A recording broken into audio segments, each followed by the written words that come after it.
Welcome back, Irish fans, to the second to last regular season edition of Breaking Down Braves Boys podcast.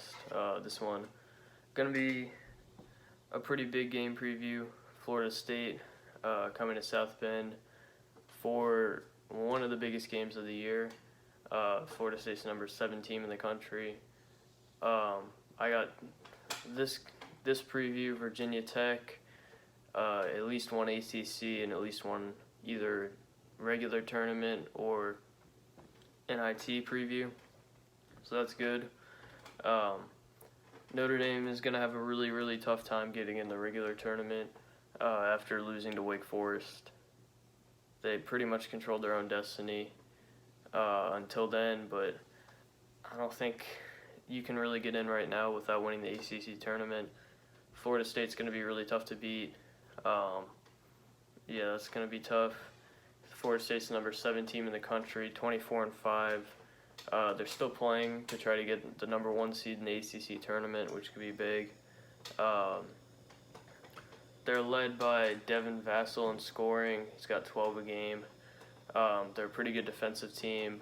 A lot of aggressiveness, speed. They're just a pain to play against.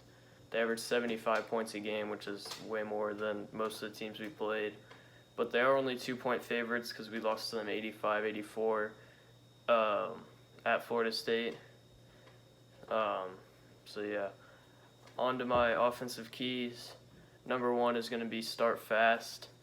Last game we did an amazing job of this. We got out to a huge lead to start the game, but Florida State just had a couple nice fast breaks, got their crowd involved.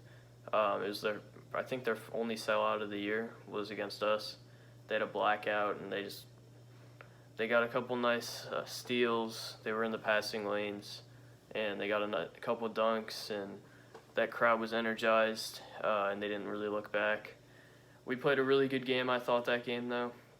If we start fast in South Bend, it's going to be a lot harder for them to come back than it was for them at Florida State. My second key is use pump fakes. These guys are really aggressive in the passing lanes, almost to a fault. To a fault. They get a lot of steals, but you can also beat them with that. You can use their own strength against them. You can use pump fakes. You just got to make smart passes. They'll get annoyed, and you can get some nice free baskets. I don't know why I'm using that word so much. And then 3, guards need to score more efficiently. In the Wake game, in the Duke game, a lot of games recently, we've seen the guards just completely disappear. You can't do that against the number 7 team in the country, formerly the number 5 team in the country. Really good scoring team that we're playing against, and really good defensive guards. My leading scorer is going to be John Mooney. I can't really trust anybody else to score consistently at this point, so we're going to go with John Mooney. Mr. Consistency. Can't really bet against that guy. I don't know. I don't even know how many points he's averaging at this point. He's averaging like 13 rebounds a game, like upper teens in scoring. Just an amazing player. Gonna miss him. My matchup to watch is Devin Vassell versus Rex Pfluger and whoever's guarding him. He's leading them in scoring. I really like watching him, actually. He's really athletic. He's kind of lanky, really explosive, really good scorer. Everybody on that team can score, though, so if you can stop their best scorer a little bit, it's still going to be tough to win that game. Now onto the defensive keys. My first one is going to be rebound the ball.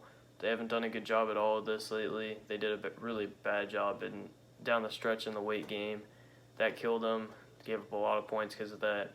That game kind of put the game out of hand. They couldn't get a stop at the end of the game.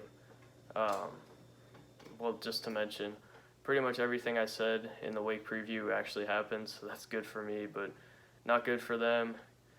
My second thing is contest every 3 they shoot. They shoot the ball pretty well. Even if they're not shooting it well that day, they're going to get hot at some point. Just make it as hard as possible for them. Try to delay when they get hot. And then 3, last game, Wyatt Wilkes. He's averaging 3.6 points a game, I think. and he scored 19 on us, and he hit so many huge threes that just broke our back eventually. Can't let him do that. The crowd's not going to be involved, so we're really going to need to shut him down, not letting anybody but their best scorers score. That's going to be tough, though. They're a really good scoring team. I'm sure we'll see them on TV in March Madness. I think they'll make a good run. My player to lose sleep over, Devin Vassell again. Really good player. Like I said, he's a good scorer. He's just going to give us pains. And then to end off this quick video, I'm going to say the score prediction. I'm going to go 86-83, Florida State. I have a lot of faith in this team at times, but Florida State's such a good team. I think that was kind of a one-time thing that we had the chance to beat them. I don't know. Maybe this team comes out with a bunch of fire. They want to get to the tournament. They know their time has pretty much run out. Maybe they're going to try to make a run. But, yeah, I think Florida State's just such a good team. That's no knock on our guys. They've played a really good season, but Florida State's just amazing. So, yeah, thank you guys for watching. Go Irish. I'll be back with the Virginia Tech preview or maybe a Florida State reaction if we somehow pull it out. Yeah, thank you guys for watching. Go Irish. Peace.